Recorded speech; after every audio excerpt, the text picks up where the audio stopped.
ഇവാഞ്ചലിയും അനുദിന സുവിശേഷ വിചിന്തനം.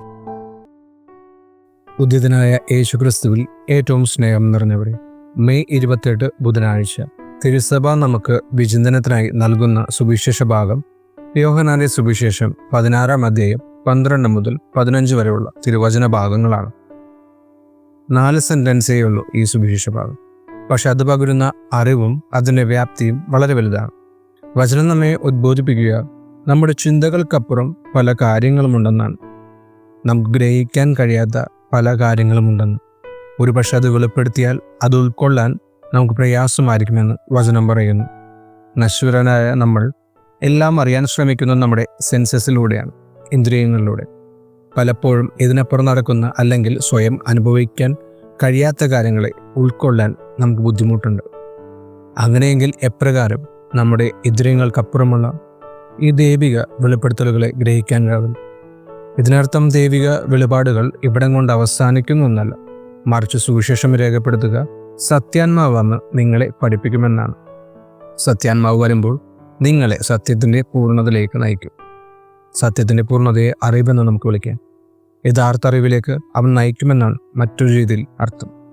അറിവിലേക്ക് നയിക്കുന്നവൻ ഗുരുവാണ്. ഇവിടെ പരിശുദ്ധാത്മാവ് ഒരു ഗുരുവായിട്ട് മാറുന്നു.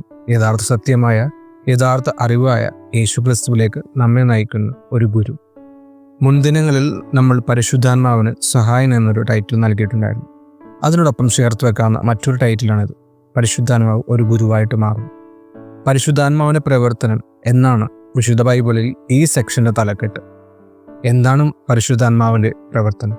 പുതിയ പുതിയ കാര്യങ്ങളെ വെളിപ്പെടുത്തുകയല്ല, മറിച്ച് യേശു വെളിപ്പെടുത്തി തന്ന പല കാര്യങ്ങളും അല്പം കൂടി ക്ലാരിറ്റി, അതിന് അല്പം കൂടി ഒരു ക്ലാരിഫിക്കേഷനൊക്കെ നൽകുകയാണ് പരിശുദ്ധാത്മാവിൻ്റെ പ്രവർത്തനം.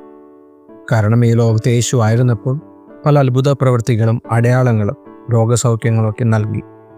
യേശുവിൻ്റെ ശാരീരികമായിട്ടുള്ള ഒരു അഭാവത്തിൽ അല്ലെങ്കിൽ പീഡാനുഭവത്തിന് ശേഷമുള്ള അല്ലെങ്കിൽ സ്വർഗാരോഹണത്തിന് ശേഷമുള്ള ശാരീരികമായിട്ടുള്ള ഒരു അഭാവത്തിൽ ശിഷ്യർ ഇത് തുടർന്നുകൊണ്ട് പോകുവാനായിട്ട് യേശു പഠിപ്പിച്ച പല കാര്യങ്ങളും വീണ്ടും പഠിപ്പിക്കാനും അതിനല്പം കൂടി ക്ലാരിഫിക്കേഷൻ നൽകാനുമായിട്ടാണ് പരിശുദ്ധാത്മാവ് വരിക. ദൈവികമായ കാര്യങ്ങളുടെ ഒരു സ്റ്റൈൽ ഇത് തന്നെയാണ്. ക്വാണ്ടിറ്റിയിലല്ല, ക്വാളിറ്റിയിലാണ് എപ്പോഴും അവരൊരു ഊന്നൽ നൽകുക. യേശു ശിഷ്യരുടെ കൂടെയും ജനങ്ങളൊപ്പം ആയിരിക്കുമ്പോൾ ഒത്തിരി ഉപമകളുടെ ദൈവരാജ്യത്തെപ്പറ്റി സംസാരിച്ചിട്ടുണ്ട്. പക്ഷേ ശിഷ്യർക്ക് ഒട്ടുമിക്കതും ഗ്രഹിക്കാൻ കഴിഞ്ഞിരുന്നില്ല. പിന്നീട് യേശുവിനെ തനിച്ചൊക്കെ ആയിരുന്നപ്പോൾ ഒരതിനേക്കൊരു വിശദീകരണം യേശുവിനോട് ആവശ്യപ്പെടുന്നുണ്ട്.